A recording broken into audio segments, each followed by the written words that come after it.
Selama ini dari 4 dekade, ada satu nama di dunia migas Indonesia yang hampir tak tersentuh oleh hukum, yaitu Muhammad Reza Khalid.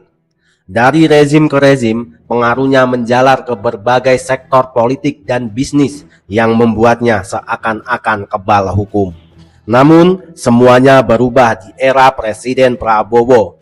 Beliau tanpa ragu mengejar semua kejahatan sang Raja Migas ini. Lantas, mengapa Presiden Prabowo berani mengambil resiko politik terbesar dengan menantang sang Raja Migas secara frontal? Ya udah, biar kita nggak salah paham, yuk kita simak penjelasannya. Tapi jangan lupa subscribe channel milik rakyat kecil ini, Keset Politik. Seluruh aparat harus memperbaiki diri, harus membersihkan diri, harus berani koreksi. Jangan justru aparat yang di belakang penyelewengan, aparat yang backing penyelewengan, aparat yang backing penyelundupan, backing narkoba, backing judi, backing illegal ini, illegal itu, illegal ini. Jangan sampai begitu, saudara-saudara. SBY dan Jokowi dianggap nggak berani sentuh Raja Migas yang satu ini. Tapi kenapa Prabowo justru nekat nyenggol dia sekarang? Apakah Prabowo memang jauh lebih berani dari presiden-presiden sebelumnya? Atau justru ini langkah yang terlalu beresiko buat pemerintahan beliau sendiri? Jangan argumen dulu sebelum kalian dengar 3 fakta yang bakal saya bongkar di video ini. Tapi sebelum kita bongkar babak pertamanya, saya mau ajak kalian semua sadar. Negara ini terlalu kaya untuk dibiarkan terus digerogoti oleh mafia dan oknum pejabat korup yang menindas rakyat kecil. Kritik dan suara kita bukan tanda benci, tapi bukti bahwa kita cinta dengan negara ini. Jangan pernah takut untuk bersuara. Mari kita rapatkan barisan dan bangun gerakan persatuan rakyat. Tekan tombol like, subscribe, dan bagikan video ini sebanyak-banyaknya agar pesan ini sampai ke seluruh penjuru negeri. Simak video ini sampai habis tanpa di-skip agar kalian paham secara utuh bagaimana permainan ini bekerja. Dan sekarang, coba ketik di kolom komentar, dari kota atau daerah mana kalian menonton video ini. Mari kita lihat dari mana saja suara rakyat Indonesia yang berani ini berkumpul. Pertarungan antara penegak hukum kedaulatan negara melawan kekuatan oligarki ini merupakan babak baru dalam sejarah politik Indonesia. Teman-teman, bagaimana menurut kalian? Apakah langkah tegas ini akan tuntas hingga ke akar-akarnya? Coba tulis argumen kalian di kolom komentar. Kita sering melihat perdebatan di televisi atau media sosial tentang susahnya rakyat kecil memenuhi kebutuhan hidup sehari-hari. Harga bahan bakar kadang naik, bahan pokok makin mahal, dan lapangan kerja terasa makin sulit. Namun, pernahkah kalian bertanya-tanya mengapa negara kita yang super kaya akan sumber daya alam ini, rakyatnya masih banyak yang hidup susah? Jawabannya seringkali bersembunyi di ruang gelap yang jarang tersentuh hukum, tempat di mana para oligarki dan mafia bermain. Salah satu nama paling legendaris dalam sejarah bisnis migas di negeri ini adalah Muhammad Reza Khalid. Selama puluhan tahun, namanya menjadi pembicaraan hangat di kalangan elit politik, namun sosoknya seolah tak tersentuh oleh hukum. Untuk memahami seberapa besarnya pengaruh figur ini, kita perlu melihat perbedaan yang sangat mencolok antara kekayaan yang terlihat terang dan kekayaan yang bergerak di dalam bayangan. Presiden Prabowo Subianto misalnya, sebagai seorang pejabat publik dan tokoh politik, seluruh kekayaannya tercatat dengan sangat transparan di LHKPN atau Laporan Harta Kekayaan Penyelenggara Negara. Kita semua bisa melihat secara terbuka bahwa hartanya berkisar di angka 2 triliun rupiah. Angka itu berasal dari bisnis keluarga yang sah, kepemilikan saham, serta aset properti yang bisa diaudit dan diverifikasi oleh lembaga resmi seperti KPK. Namun, bagaimana dengan kekayaan sang godfather migas ini? Disinilah letak perbedaannya. Kekayaan para pemain bayangan seperti ini tidak pernah tercatat secara resmi di lembaga manapun. Tidak ada dokumen terbuka yang bisa kita unduh untuk melihat berapa persisnya aset yang mereka miliki.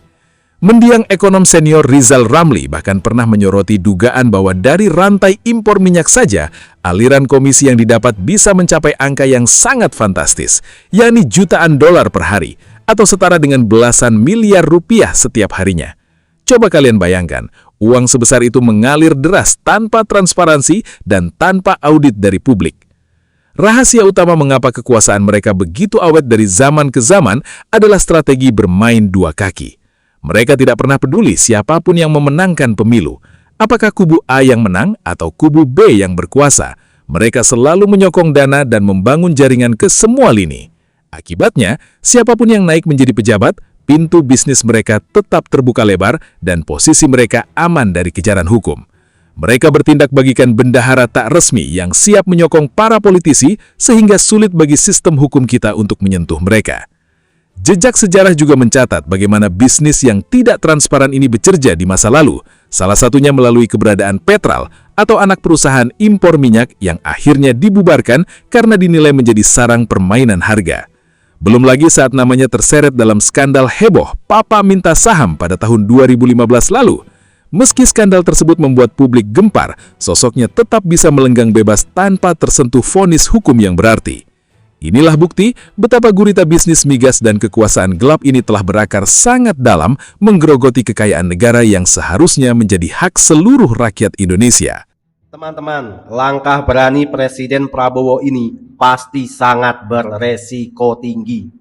Karena para mafia yang memiliki kekayaan luar biasa ini pasti akan melawan balik dengan cara apapun. Oleh karena itu teman-teman, silakan tulis dukungan kalian di kolom komentar demi membela negara dan keadilan untuk seluruh rakyat Indonesia. Melihat bagaimana gurita bisnis migas ini beroperasi selama puluhan tahun, satu pertanyaan besar pasti muncul di benak kita semua. Mengapa sulit sekali bagi pemerintah di masa lalu untuk menindak atau membongkar jaringan ini? Mengapa pejabat dan penegak hukum seolah-olah berhadapan dengan tembok tebal yang tidak bisa ditembus ketika nama pemain besar ini mulai terseret? Jawabannya bukan karena negara kita kekurangan orang pintar atau kekurangan jaksa dan polisi yang jujur.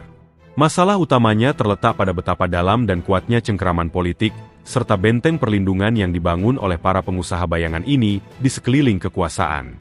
Dalam dunia politik dan bisnis skala besar, ada istilah yang sering kita dengar, yaitu political backing atau dukungan politik dari balik layar. Pemain besar di industri migas tidak bekerja sendirian di dalam ruangan hampa. Mereka membangun jaringan yang melingkupi berbagai faksi, partai politik, hingga oknum pejabat di dalam birokrasi dan BUMN sektor energi.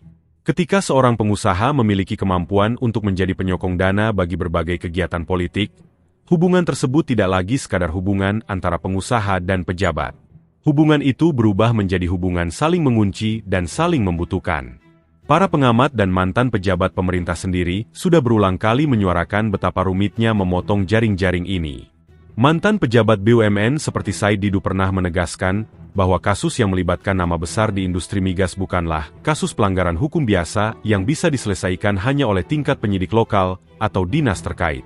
Kasus sebesar ini berada pada level permainan elit tertinggi, yang penanganannya membutuhkan keberanian politik tingkat tinggi dari seorang kepala negara atau menteri koordinator.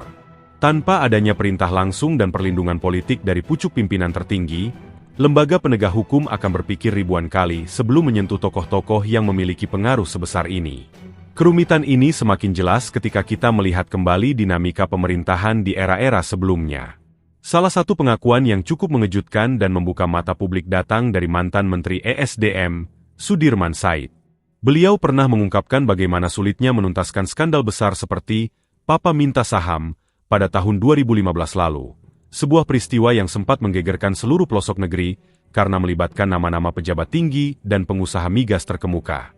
Menurut penuturan Sudirman Said, ketika isu tersebut memuncak dan dorongan publik untuk melakukan tindakan hukum semakin kuat, Presiden Jokowi pada saat itu menyadari betapa besarnya risiko dan peta kekuatan politik yang dihadapi. Membongkar jaringan ini bukan sekadar menangkap satu atau dua orang, melainkan berisiko mengguncang stabilitas politik nasional karena jaringannya yang terhubung kemana-mana. Ketika tokoh-tokoh kuat di panggung politik dan panggung bisnis bayangan saling bersekutu, kekuatannya menjadi sangat masif. Situasi inilah yang membuat pemerintah di masa lalu cenderung berhati-hati dan memilih kalkulasi politik yang aman agar roda pemerintahan tetap berjalan stabil tanpa guncangan besar. Tidak hanya di tingkat domestik, kekuasaan yang dimiliki oleh para pemain migas ini juga ditopang oleh struktur bisnis internasional yang sangat rapi. Mereka tidak hanya mengandalkan perusahaan di dalam negeri, tetapi juga memanfaatkan perusahaan-perusahaan lepas pantai, offshore companies, di pusat-pusat keuangan dunia seperti Singapura atau wilayah pelindung pajak lainnya. Melalui skema yang rumit dan tidak transparan ini, transaksi impor dan ekspor minyak dibungkus sedemikian rupa sehingga sulit untuk dilacak oleh awam maupun auditor biasa. Setiap kali ada upaya untuk melakukan reformasi di tubuh BUMN energi atau menata ulang sistem tender impor minyak, selalu ada perlawanan senyap yang terjadi di balik layar. Oknum-oknum yang telah menikmati kenyamanan dari sistem yang lama akan berusaha keras mempertahankan status quo. Mereka bisa memengaruhi kebijakan, memperlambat proses regulasi, atau bahkan memanfaatkan celah hukum untuk memastikan bisnis mereka tetap berjalan tanpa gangguan. Inilah alasan mengapa penanganan mafia migas di Indonesia selalu terasa seperti maju satu langkah lalu mundur dua langkah. Publik dipertontonkan dengan berbagai janji penegakan hukum dan pembentukan tim investigasi. Namun pada akhirnya, tokoh-tokoh utamanya selalu berhasil lolos atau menghilang dari jangkauan hukum ketika situasi mulai memanas. Mereka cukup menunggu sampai sorotan media mereda, lalu kembali melanjutkan operasinya seperti biasa di bawah rezim yang baru. Kondisi inilah yang membuat masyarakat kecil pada akhirnya merasa skeptis dan lelah.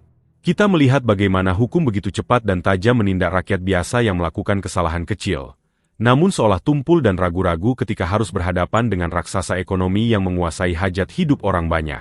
Tantangan inilah yang menjadi tembok raksasa yang harus dihadapi oleh siapapun yang berani memimpin negara ini dengan niat tulus untuk membersihkan sektor energi nasional. Di tengah sejarah panjang yang penuh keraguan dan kompromi politik tersebut, langkah yang diambil oleh pemerintahan Presiden Prabowo Subianto saat ini menjadi sorotan utama seluruh masyarakat Indonesia.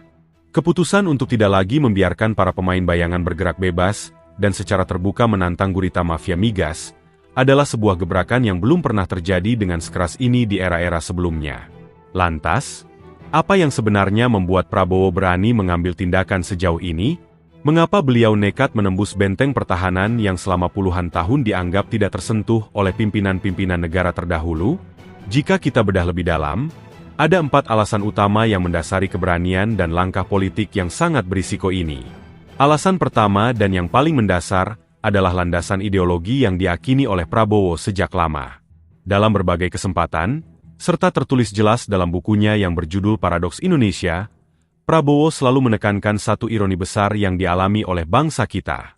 Indonesia adalah negeri yang sangat kaya raya, melimpah akan minyak, gas, tanah yang subur, dan hasil bumi lainnya. Namun di saat yang sama, jutaan rakyatnya masih harus berjuang keras hanya untuk sekadar bertahan hidup dari hari ke hari. Menurut pandangan hidup dan ideologi yang diusungnya, kemiskinan dan ketimpangan ini bukan terjadi secara kebetulan. Hal ini terjadi karena kekayaan sumber daya alam yang seharusnya menjadi milik seluruh rakyat Indonesia, telah dikuasai dan dikeruk oleh segelintir oligarki dan mafia. Ketika Komisi Minyak bernilai triliunan rupiah mengalir ke kantong-kantong pribadi pengusaha bayangan, negara kehilangan potensi pendapatan yang sangat besar untuk membangun sekolah, rumah sakit, dan infrastruktur bagi rakyat kecil. Bagi Prabowo, menindak para pemain migas ini bukan sekadar urusan penegakan hukum biasa, melainkan sebuah kewajiban ideologis untuk merebut kembali hak rakyat yang telah dirampas selama puluhan tahun. Alasan kedua adalah besarnya mandat politik yang diberikan oleh rakyat Indonesia. Kemenangan mutlak dalam pemilu memberikan dukungan moral dan legitimasi kekuasaan yang sangat kuat bagi Prabowo. Mandat besar dari rakyat ini bertindak sebagai tameng politik terkuat. Dengan latar belakang sebagai mantan jenderal militer yang dikenal tegas, keras kepala, dan memiliki basis dukungan massa yang real, Prabowo berada di posisi yang sangat unik. Beliau tidak memiliki beban politik yang membuatnya harus tunduk atau takut kepada tekanan para pengusaha bayangan. Keberanian ini ditopang oleh kesadaran bahwa rakyat berada di belakangnya selama tindakan yang diambil adalah untuk membela kepentingan bangsa. Alasan ketiga terkait erat dengan upaya pembersihan nama dan pembuktian citra di mata publik. Selama perjalanan sejarah politiknya, nama Prabowo tidak jarang dikait-kaitkan atau diseret oleh narasi-narasi yang dihembuskan oleh kubu lawan, termasuk dikaitkan dengan tokoh-tokoh kuat di masa lalu dalam skandal-skandal politik tertentu. Penindakan tegas terhadap jaringan mafia migas saat ini menjadi kesempatan emas bagi beliau untuk membuktikan kepada seluruh rakyat Indonesia bahwa kepemimpinannya berdiri tegak di atas kedaulatan negara. Ini adalah bukti nyata bahwa Presiden Indonesia saat ini tidak bisa didekte, tidak bisa dibeli, dan bukan merupakan boneka dari kekuatan oligarki manapun. Alasan keempat adalah sebuah deklarasi perang total terhadap sistem yang rusak. Penetapan status hukum dan tindakan tegas terhadap jaringan-jaringan pengusaha migas nakal adalah sinyal kuat bahwa era toleransi telah resmi berakhir.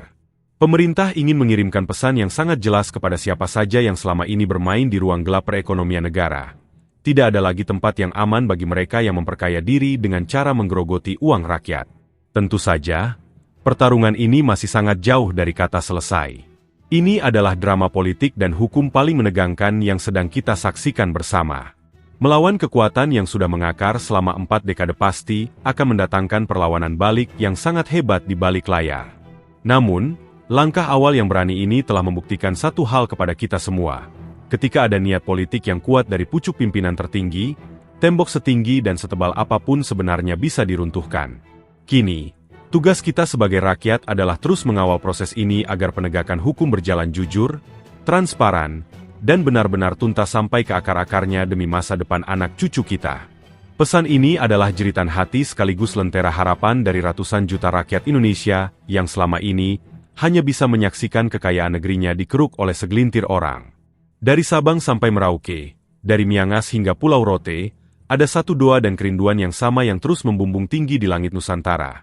Sebuah harapan besar agar di bawah kepemimpinan Presiden Prabowo Subianto, Indonesia benar-benar melangkah menuju era baru, era di mana keadilan tidak lagi menjadi barang langka dan hukum tidak lagi tumpul ke atas.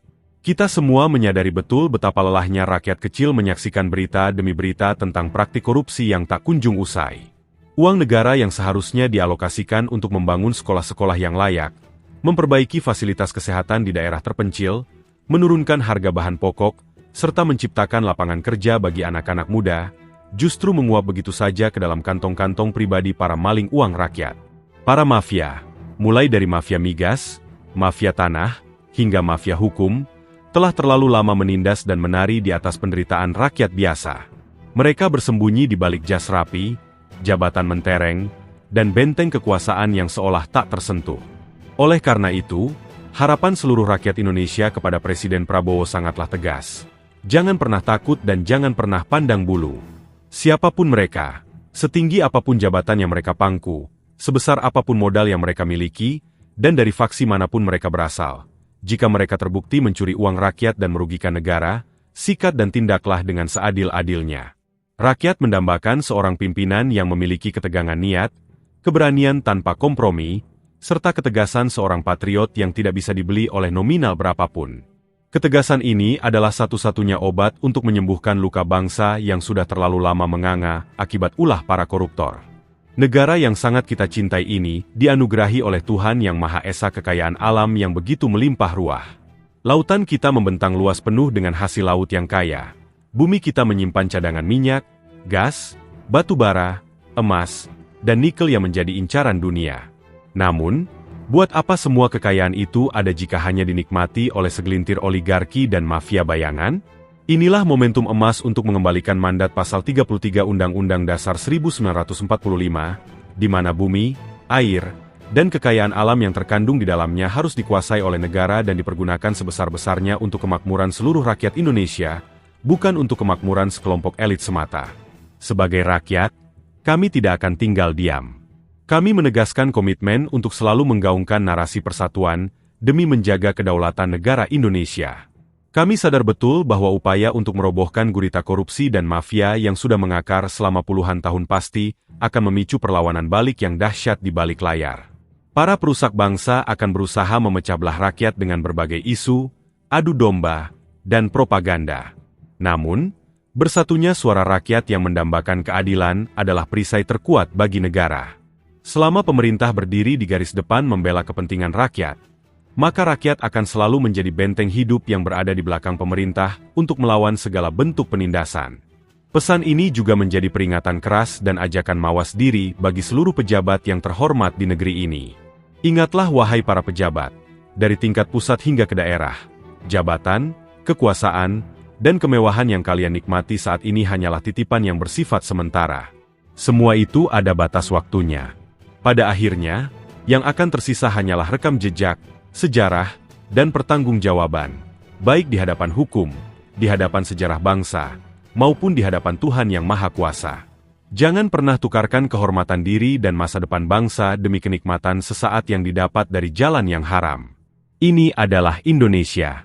Sebuah bangsa besar yang berdiri di atas genangan darah dan pengorbanan para pahlawan yang telah gugur merebut kemerdekaan. Negeri ini bukan milik para mafia, bukan milik para koruptor, dan bukan milik para penguasa bayangan. Negeri ini adalah milik seluruh rakyat Indonesia.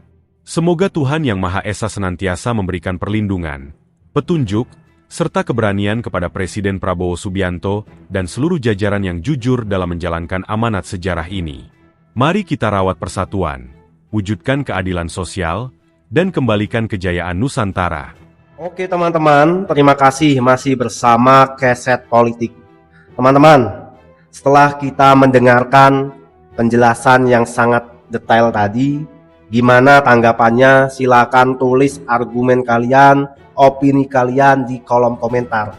Mari kita berdiskusi, mari kita ngobrol-ngobrol santai di kolom komentar.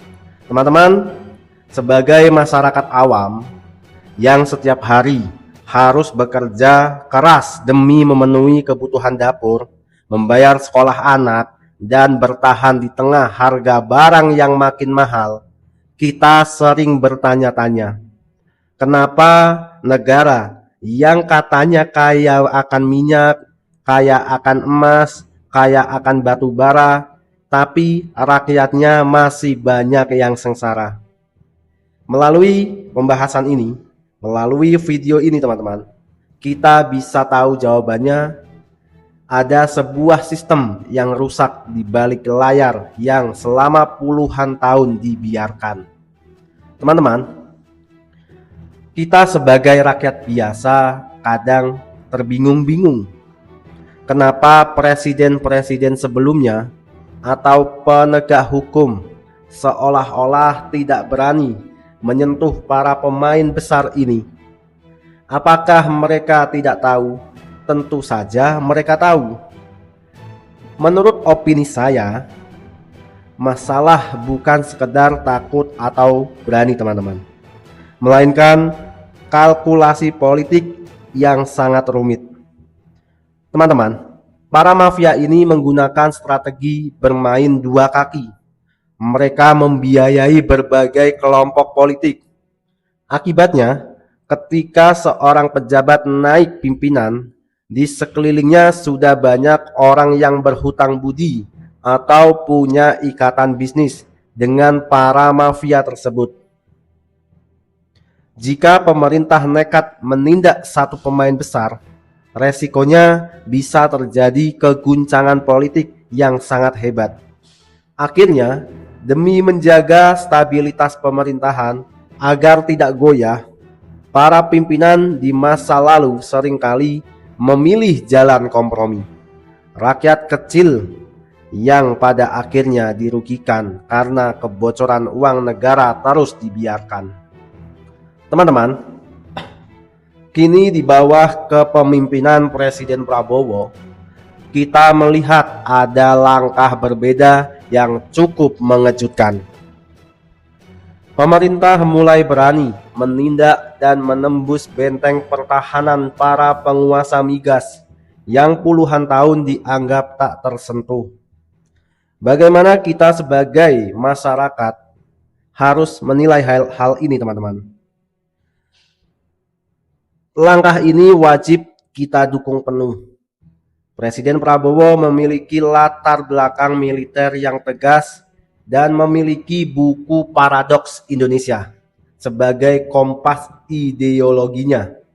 Beliau paham betul bahwa jika kebocoran kekayaan negara tidak ditutup, semua janji manis untuk menyejahterakan rakyat tidak akan pernah terwujud.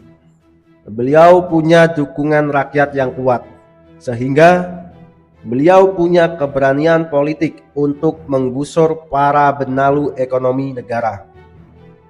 Rakyat tidak boleh polos begitu saja. Kita tahu teman-teman, dunia politik itu penuh dengan intrik. Jangan sampai penindakan terhadap satu mafia hanya bertujuan untuk memberikan jalan bagi mafia baru yang menjadi pendukung rezim saat ini. Penegakan hukum harus benar-benar murni untuk menyelamatkan uang negara, bukan sekedar bersih-bersih musuh politik atau bagi-bagi jatah kekuasaan baru di belakang layar. Teman-teman, jangan pernah berpikir bahwa skandal mafia migas atau korupsi triliunan rupiah di pusat itu tidak ada hubungannya dengan hidup kita di daerah. Setiap rupiah yang dicuri oleh mafia adalah rupiah yang hilang dari subsidi BBM kita, hilang dari anggaran jalan rusak di desa kita, dan hilang dari bantuan modal usaha untuk rakyat kecil. Dan untuk para pejabat yang saat ini masih diberi mandat, ingatlah bahwa rakyat tidak butuh janji manis di atas kertas. Ingatlah, kekuasaan itu ada batas waktunya. Pejabat yang memilih bersekutu dengan mafia mungkin akan kaya di dunia, tetapi nama mereka akan tercatat sebagai pengkhianat bangsa dalam sejarah. Teman-teman, senjata yang kita miliki yang paling kuat itu, teman-teman, adalah persatuan dan suara kita. Para mafia sangat suka melihat rakyat kecil terpecah belah karena isu suku, isu agama, atau pilihan partai yang berbeda. Ketika rakyat sibuk bertengkar sendiri, para mafia dengan tenang mengeruk kekayaan negara kita. Oleh karena itu, teman-teman, rakyat harus bersatu. Kita boleh berbeda pilihan politik, tetapi ketika berbicara tentang melawan koruptor dan penindas, suara kita harus sama kerasnya. Teman-teman, keberanian pemerintah saat ini untuk menantang Raja Migas dan jaringan oligarki adalah sinyal politik yang sudah sangat ditunggu-tunggu oleh rakyat Indonesia. Namun, tugas rakyat belum selesai. Kita tidak boleh hanya menjadi penonton. Kita harus mengawal dan mengawasi dan terus bersuara keras jika ada ketidakadilan yang terjadi. Mari kita bersatu, teman-teman, kita rapatkan barisan, dan mari kita bersuara demi kebenaran. Teman-teman, terima kasih telah menyimak channel ini, Keset Politik. Channel ini saya buat untuk tempat kita, rakyat kecil, bersuara melalui media sosial yaitu YouTube. Teman-teman, terima kasih, bantu channel ini berkembang. Selamat istirahat. Kita bertemu lagi di video selanjutnya. See you next time.